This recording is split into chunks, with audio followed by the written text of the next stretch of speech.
All right, buddy.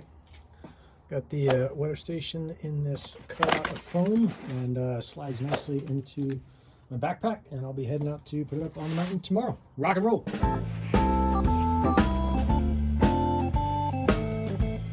All right, I built this slick little carry slot for the Pi, and it actually didn't really protect the SD card from coming off. So I don't know if that contact is necessary or not, but I guess we'll find out. All right, out here at Amateur Jade Hair, I made this rad case for it that didn't really do the protection that I wanted it to do. So the Pi is, I think it's just gonna sit there and live there for a little bit. I don't think it's gonna heat up or, I don't know, cause a fire or anything. Everything looks good, so that's what we got. Shit. All right, well, it's back in there and mounted. You can just see the twist tie. Yeah, we got a red light. I think we had a green light. Looks like things getting charged. Yeah, should be okay.